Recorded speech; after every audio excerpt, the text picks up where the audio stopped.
Vamos a empezar con este tema que es tétanos neonatal. Ya saben ustedes, este cuadro en realidad, hace unas 2, 3 décadas más o menos no se veía ya ningún caso porque el sistema de inmunización era muy bien llevado, tanto en madres como en niños, pero particularmente durante el control prenatal se cumplían todas las dosis de vacuna contra la madre. Sin embargo, fue un problema muy serio de la antigüedad, de la Edad Media. Todas estas enfermedades, que tétanos, coqueluche, difteria, sarampión, en realidad arrasaban poblaciones. Y este fue uno de los cuadros más dramáticos probablemente que se llegaba a ver en esa época. No habían vacunas, nada. Agarran un gran interés las vacunas aproximadamente desde la década del 84, 1984, cuando en Alma-Ata, que es una región pequeña, una comunidad del África, hacen una reunión grande tratando de rescatar toda la prevención primaria de salud.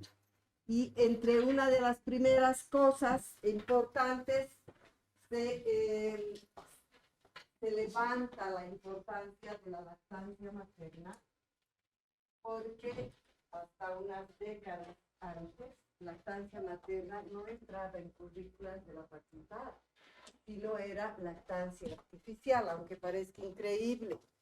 Y se da mucha prioridad a la vacunación como un mecanismo de prevención primaria de salud. Y realmente ha surtido muy buenos efectos porque a partir de esta vacunación masiva que surge después de esta reunión de Alma-Ata, en la mayor parte de los países en vías de desarrollo, donde entra Latinoamérica, Asia, África, la incidencia de estas enfermedades inmunoprevenibles baja mucho. En esa época no había la pentavalente, ya saben ustedes, simplemente la triple: difteria, coqueluche y tétanos, ¿ya? Y además había sarampión, había la BCG, pero no había ni siquiera la SRP, simplemente sarampión solo. Por lo tanto, todavía en esta década del 80, 70, la cantidad de casos de tétanos neonatal era muy grande, muy grande. Y van a ver ustedes, es un cuadro muy dramático, muy triste que ocurre en los neonatos. Vamos a ver un poco una panorámica general de lo que es el tétanos, que me imagino han llevado ustedes en infectología, ¿no es cierto? El tétanos, no el tétanos neonatal, pero el tétanos en general. Se dice que esta es una enfermedad infecciosa, pero no es contagiosa. No es contagiosa. Está causada, ya saben muy bien, por el Clostridium tetani, que este bacilo vive en el suelo, en las heces de los animales y de los humanos. Particularmente vive en los lugares rurales, en zonas de labranza, donde existen animales domésticos como el caballo, burro, ovejas, etc. Todos estos. Y todos estos animales domésticos están, digamos, en un corral. Todos duermen juntos, ¿verdad? En el campo, en las zonas pobres, es así. Entonces duermen sobre una cama de sus heces y ahí es su vivencia. Por lo tanto, esta gente, y en cualquier lugar del mundo, les sirve de abono y abonan sus zonas agrícolas. Por lo tanto, si está en las heces de los animales, particularmente de estos, estas zonas de labranza son los lugares que tienen mayor incidencia en la producción de esta enfermedad del tétanos neonatal o del tétanos en el adulto, ¿no es cierto? La sintomatología se debe fundamentalmente a la producción de exotoxinas que produce este bacilo, muy particularmente a la tetanoespasmina, que es una de las toxinas. Y lo característico de este cuadro, del tétanos en general, es la rigidez y la contractura del músculo estriado, de este músculo rojo, del músculo estriado, no del músculo liso, ¿no?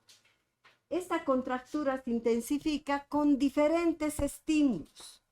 Estímulos o sensitivos, por ejemplo, una luz muy intensa, un ruido muy fuerte, el hecho de tocar al niño para hacer cambios, por ejemplo, de pañal, para arroparlo al niño, para dar su alimentación, etcétera, para hacer cambio de posición.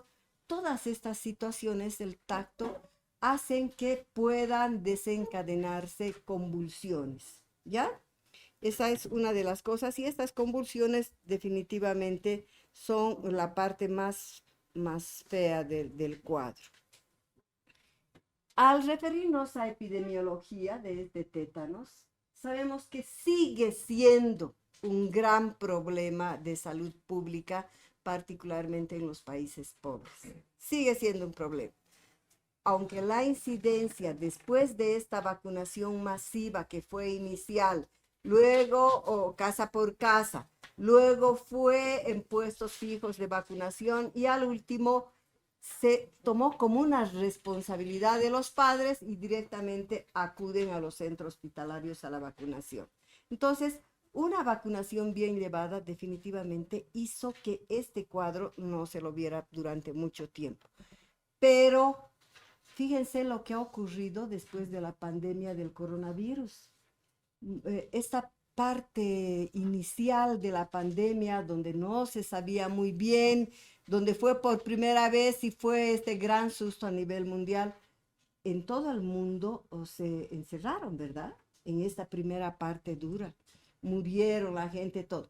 Entonces, en esta temporada de la pandemia, muchos padres no han asistido a la vacunación, razón por la cual han aparecido muchas enfermedades inmunoprevenibles, como la tosferina, como el sarampión, etc. La incidencia del tétanos neonatal es inversamente proporcional al nivel de desarrollo económico. Obviamente, cuanto más pobres, habrá más probabilidad de que puedan desarrollar, porque la gente que tiene un buen nivel de instrucción hace el control prenatal, hace la vacunación de sus niños, etcétera, y entonces sus hijitos están más protegidos. La letalidad de esta enfermedad es siempre elevada en los dos extremos de la vida. Ya saben ustedes por qué. Porque estos pequeñitos, entre recién nacidos, lactantes menores, están así fabricando su sistema inmunitario, por eso es precario, y en la tercera edad, en los muy viejitos, ya sabemos que esta producción de anticuerpos, etcétera, disminuye también debido a que la médula ósea del anciano se llena de grasa y hay menor producción, ¿no? Entonces, si hablamos de la incidencia, ¿cuál es la zona más afectada en el tétanos neonatal? Vemos que es el umbilical. La mayor parte, la puerta de entrada del tétanos neonatal es por el cordón umbilical. Y esto se debe a que fundamentalmente hay una falta de asistencia en el parto.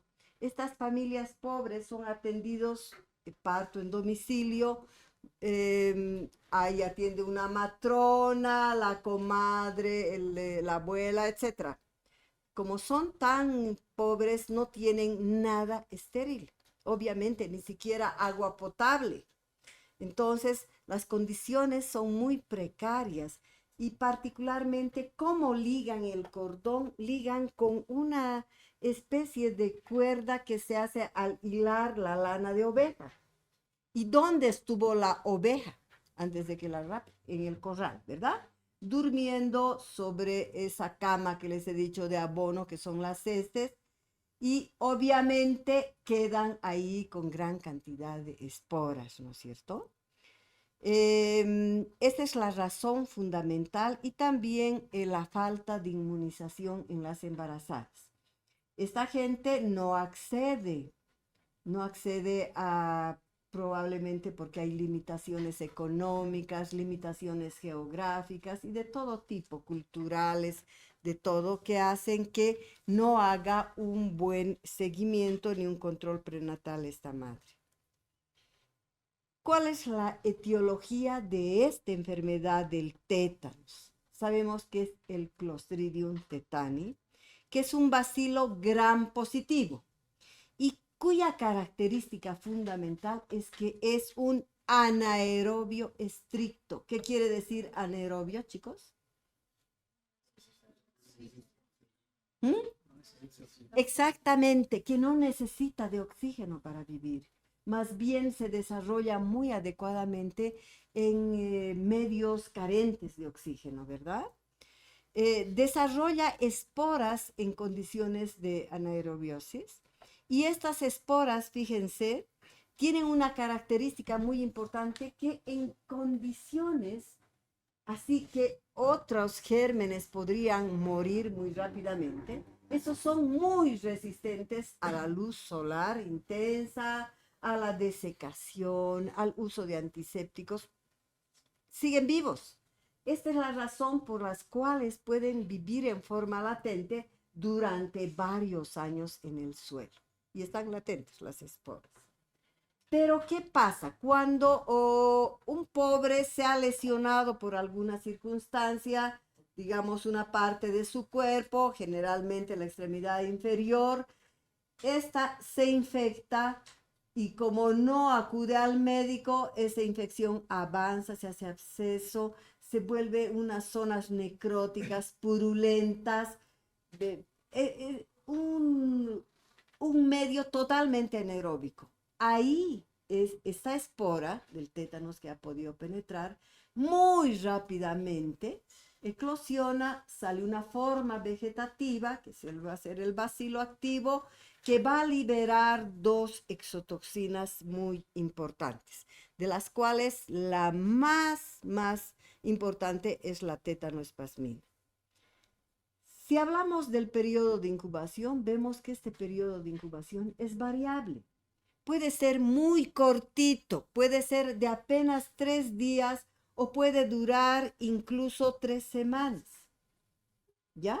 Y cuando se toma en cuenta el periodo de incubación, este nos sirve para decir cuán grave va a ser el pronóstico. Obviamente que los casos que tienen un periodo de incubación más breve serán los más graves. Estos que tienen, y ¿quiénes son los que hacen periodo de incubación más corto?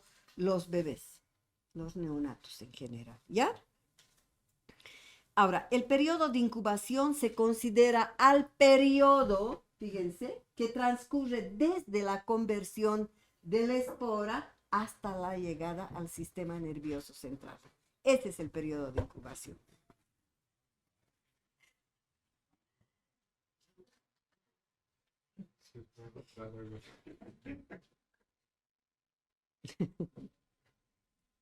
¿Cómo es el cuadro clínico del tétanos? Los bacilos de la herida van a producir, hemos dicho, esta forma. Va a producir dos exotoxinas, este bacilo. Una es la tetanolicina y la siguiente es la tetanoespasmina. La tetanolicina es una sustancia hemolítica no muy grave, por eso es carente de importancia, es poco importante. Pero la tetanoespasmina, esta exotoxina es la verdadera responsable de toda la sintomatología del tétanos que va a tener el paciente. Llega al sistema neural, fíjense, llega al sistema nervioso central acudiendo por cualquier vía, por la vía neural, o sea, a través de un nervio, por la vía hemática o por la vía linfática. Puede agarrar cualquiera de esas vías. Y existen formas clínicas que se las clasifica, el libro las clasifica de esta manera, en tétanos local, tétanos cefálico, el generalizado y el neonatal. ¿En qué consiste el tétanos local? En que, digamos, la herida puede ser aquí o en cualquier lugar, probablemente la cantidad ha sido muy baja o tiene algún grado de inmunización ese paciente. De todas formas, es un cuadro más localizado que está alrededor de la herida. Entonces, no es muy grave. De todas formas, este tétanos local es raro, ¿ya? El tétanos cefálico es también cuya herida probablemente está también bien cerca, así como en la rabia, cerca al encéfalo, por lo tanto, el tiempo de llegada será mucho más breve.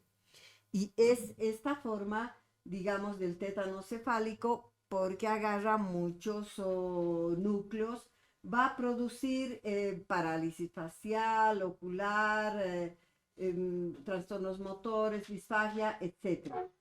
Por lo tanto, si está aquí cerca, digamos, la herida, el periodo de incubación en el cefálico será más grave. Por suerte, también esta es una presentación extremadamente rara, ¿ya? Tenemos al tétanos generalizado. Esta es la forma más frecuente de presentación del tétanos en general. Y por último, tenemos al tétanos neonatal, que simplemente aquí alude, muchachos, a la edad del paciente, es decir, a la etapa neonatal, a estos primeros días del niño que ha nacido, del neonato, es del tétanos neonatal. Y la forma clínica del tétanos neonatal es el generalizado.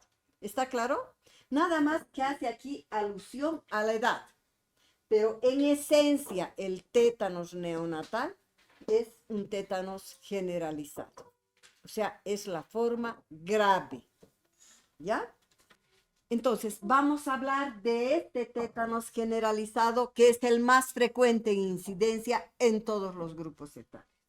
Es la forma más severa, frecuente de la enfermedad, y la sintomatología se caracteriza por esto que hemos hablado: espasmos musculares, rigidez, contractura muscular, trismus, risa sardónica, todo lo que se acuerdan, estas convulsiones, estas contracturas.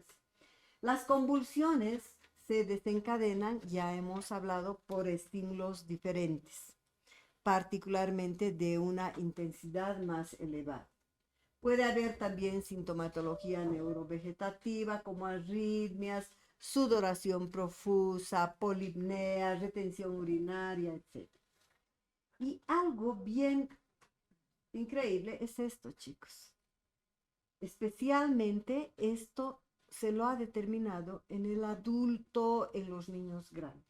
Aún en la fase de mayor gravedad, aún en esta fase más crítica, el sensorio está conservado. Entonces, estos niños o estos adultos viven, es el dolor de los opistótonos, de las contracturas, de las convulsiones, todo. Tienen plena conciencia de esta forma grave. La curación es muy larga, dura un tiempo demasiado prolongado. Va de 4 a 6 semanas, es decir, de un mes a un mes y medio, imagínense. Esto hace como la mayor parte de las madres son madres pobres que vienen de lugares muy alejados, abandonando su hogar, abandonando a sus hijos, a sus animales, todo. Al ver que su hijo no mejora en un mes, alguna vez se ha visto, no siempre, que estos abandonan porque ya pierden como esperanzas, porque ya está 4 semanas y su hijo sigue mal, aunque esté con toda la medicación. Entonces, este es uno de los problemas muy grandes que no es rápida aunque esté con todo. Entonces, aquí aterrizamos directamente en el tétanos neonatal. Hemos visto las características importantes que son casi las mismas también en un neonato, ¿verdad? Entonces, el tétanos neonatal suele ser siempre, casi siempre, generalizado, muy frecuente en vías de desarrollo, en países pobres, por no decir, esto es la forma más adornada de decir, ¿verdad? La mortalidad siempre es elevada. Es grande la mortalidad, pese a todo lo que se puede hacer. La puerta de entrada más frecuente, el ombligo. Ya saben por qué. Por las condiciones del parto, por lo que se liga con, muchas veces con materiales no estériles, ¿verdad? El periodo de incubación es corto, mucho más que en el adulto. Y en cuanto a la sintomatología, que hemos dicho que es característico por la contractura, la rigidez muscular, las convulsiones, etc. Generalmente el primer signo en aparecer es la dificultad para succionar. Entonces, ese niño, la madre se da cuenta porque no es normal que el niñito no quiera succionar, pero tiene dificultad.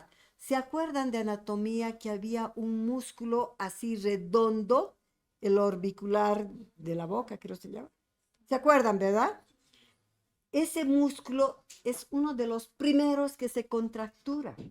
Por lo tanto, ese bebecito no puede abrir adecuadamente para succionar su boquita y entonces tiene una seria dificultad para succionar. Rápidamente después de esto se desarrolla rigidez generalizada en el cuerpo, seguida de espasmos generalizados y una posición bien típica del neonato, chicos, bien característica, que tiene los miembros inferiores así, bien hiperextendidos, rígidos, así, en hiperextensión, con los deditos así en punta siempre. Las extremidades superiores hiperflexionadas, plegadas al tórax, con los puños bien cerrados. Esta es la posición, y muchas veces con el torso y el cuello así del niño. A veces llegan, esta es la posición típica del neonato. Si se fijan hasta aquí, muchachos, la sintomatología y la clínica es única. No es difícil el diagnóstico de tétanos neonatal. No es para nada difícil. El opistótonos es frecuente. ¿Saben lo que es el opistótonos, verdad?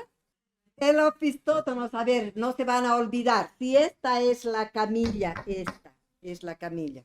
Generalmente se presenta en gente mucho más grande, pero el niñito también puede presentar. La cabeza está acá y la extremidad inferior acá y hacen un arco. Y cuando ustedes revisan algún libro de infectología, esta imagen, chicos, que era bien frecuente ver en la antigüedad, es la que siempre está ahí, siempre, siempre. Y cuando hojeamos libro nuevo, libro de infectología, ahí vemos y nos impresiona. Y esta imagen es el opistótonos. Acuérdense que en la antigüedad, en la Edad Media, a las enfermedades se les daban toda clase de orígenes, decían que eran demoníacas, que eran embrujos, que eran cuestiones de maldición, muchas cosas, ¿verdad? Y había una casa de brujas también, particularmente en la Edad Media. Entonces, ahí no había en esa época ni por asomo antibióticos, ni se conocía que habían microorganismos, bacterias, virus, no se sabía nada. Entonces, les he dicho que arrasaban estas enfermedades cuando entraban a una comunidad. Y los pacientes, por ejemplo, de difteria, de cólera, de tétanos, de pronto tenían esta rigidez, tenían esta contractura muscular, esta risa sardónica, sí, ¿verdad? Y hacían opistótonos y convulsionaban. Y entonces la gente de esa época decía que estaba poseída por el demonio. y porque presentaba convulsiones y con esta cara, imagínense, también daba lugar a esa confusión. Entonces, se confundía mucho y a estas personas los exorcizaban, a veces las quemaban, ¿no? Han sufrido mucho, pero esto es real, esto no es de posiciones demoníacas ni nada, sino es parte del cuadro, esta presencia que es más frecuente incluso en personas más grandes y mucho más impresionante. Es tan fuerte la contractura muscular de esto que se dice que con esta fuerza de la contracción muscular llegan a fracturar huesos de la columna. Se llega a fracturar huesos. Entonces son contracturas muy terribles. Entonces aquí, aparte de esta posición típica del recién nacido, podemos encontrar opistótomos, ojos cerrados, porque también existe un músculo, ¿se acuerdan?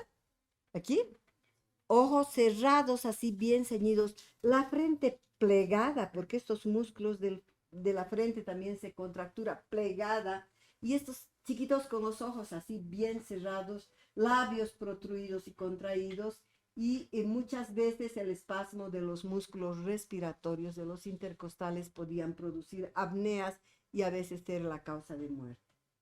Los espasmos en general empiezan a disminuir a partir de la segunda semana y persisten hasta la cuarta semana.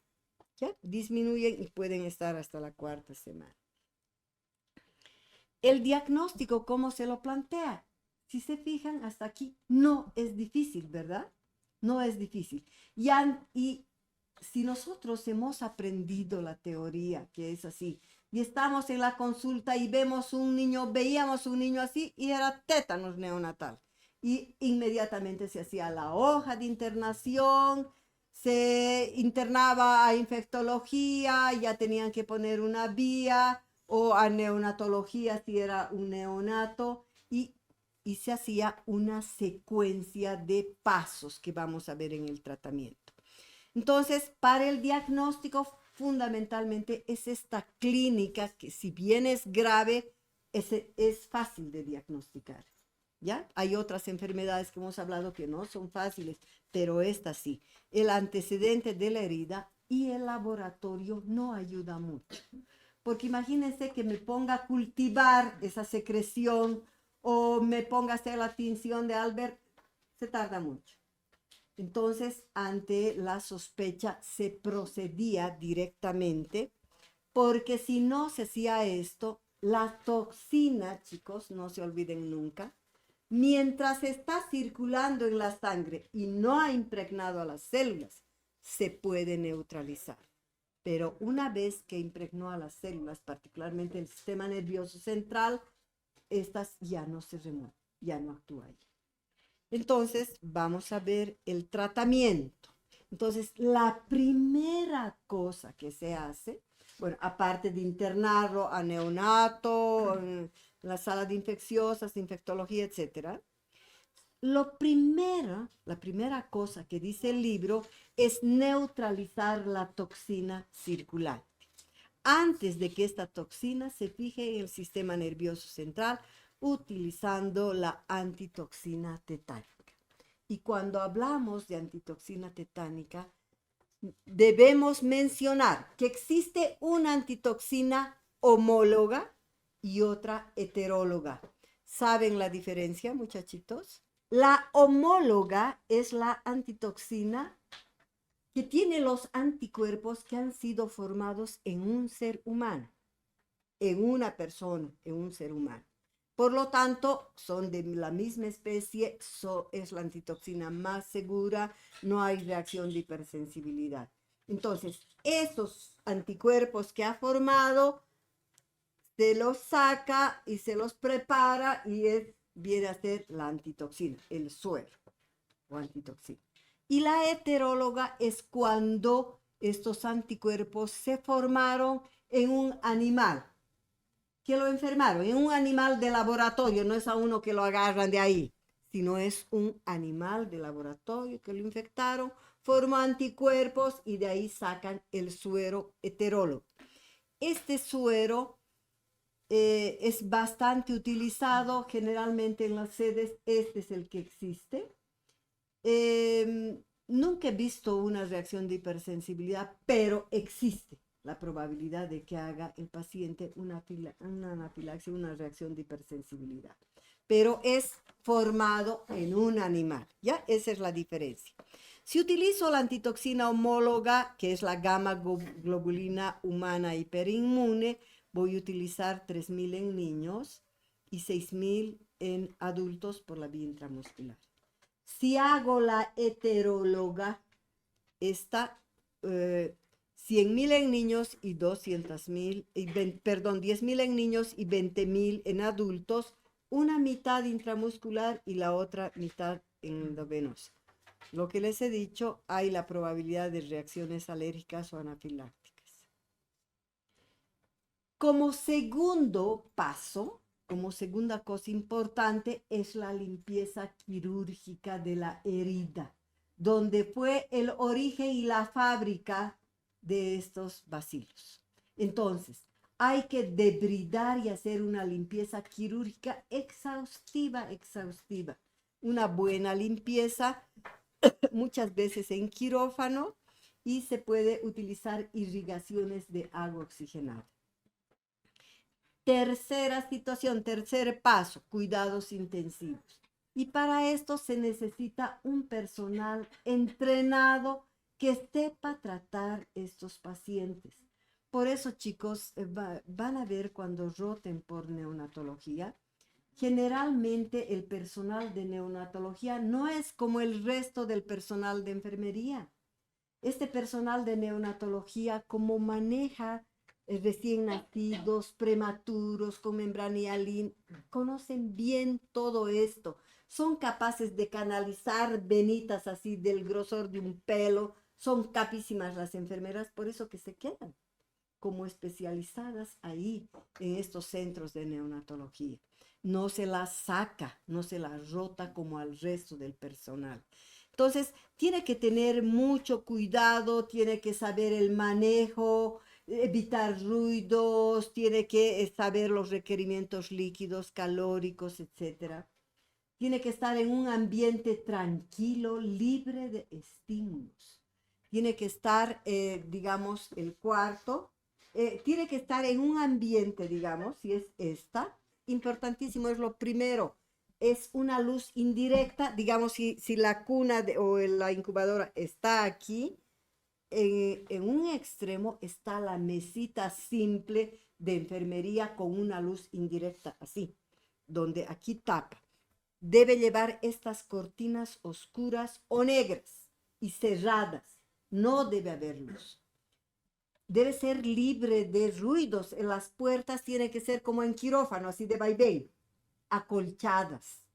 Y no puede producir ningún ruido. Entonces, entra el médico y en un silencio esa puerta se cierra así, ¿no? Entonces, debe saber la enfermera que si lo quiero cambiar de posición, darle leche, etcétera, etcétera, todo el manejo del niño será después de su relajante muscular. Una vez que este niño esté así flácido, libre y que no haya riesgo de que pueda convulsionar. Fíjense que recién en el quinto lugar, chicos, está el antibiótico. El antibiótico de elección, por ser este un bacilo gram positivo, el de elección es la penicilina sódica. Y debo dar por la vía endovenosa cada 6 horas. Hagan de cuenta que ya ha pasado con su periodo de incubación 7 días, como poniéndole el más corto, ¿no?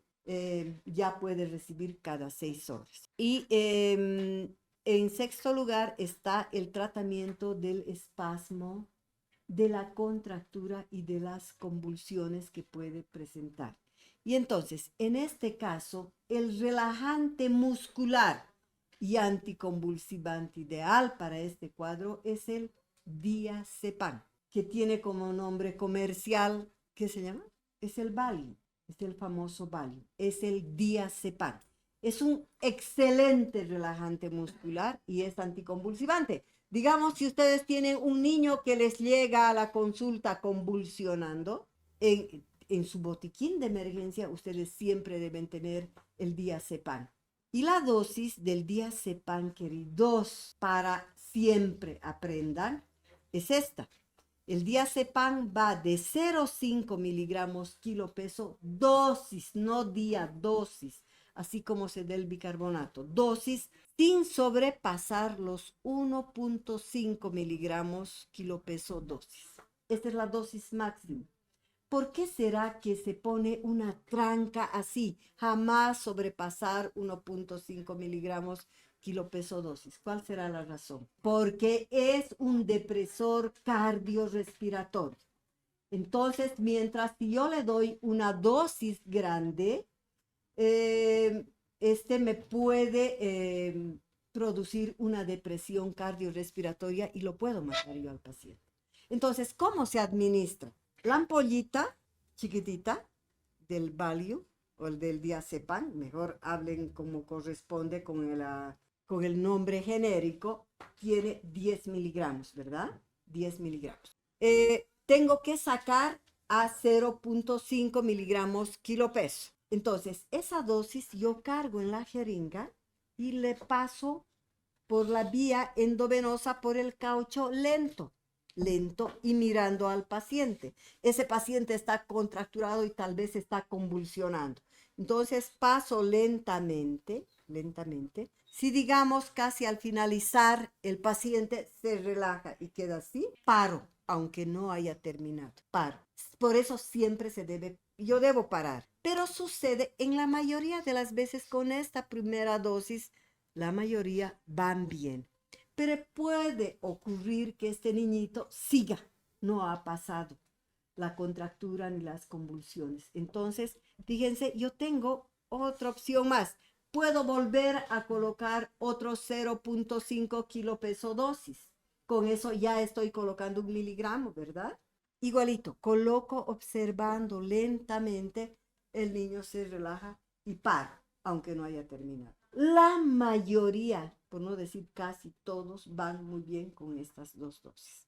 Pero excepcionalmente puede haber algún niño que no responde a esto. Esos generalmente, esos así críticos, están en la terapia intensiva y a veces el que maneja esta medicación es el de terapia intensiva y el anestesiólogo, porque con el diazepam no pudo controlar. El cuadro es muy severo. Entonces, ahí actúa y se puede echar mano a otro anticonvulsivante, que es el fenobarbital. ¿Y qué característica, qué acción tiene el fenobarbital? Es igual, queridos, es depresor cardiorrespiratorio. Entonces, fíjense, igual que el pentotal, esto maneja el anestesiólogo, el pentotal. El fenobarbital es un anticonvulsivante por excelencia. En casos de meningitis, por ejemplo, una vez que se ha impregnado la dosis anticonvulsivante, se utiliza el fenobarbital. Pero asociar el diazepam con el fenobarbital, ambos son depresores cardiorrespiratorios y hay mayor riesgo que me muera si yo hago así y no tengo mucho cuidado que me pueda morir. Por eso que están en la terapia, muchas veces intubados ya, y hace anestesiología. Y esto, como les digo, ya es de manejo de este paciente. Estas son, digamos, la secuencia de tratamiento. Obviamente tenemos que considerar que estos pacientes son graves. Nunca podemos descuidar el aporte calórico, la leche, todos los nutrientes que este bebé necesita, ¿verdad? Todos están con la vía endovenosa ahí y son de cuidado máximo estos. Eso sería el tema.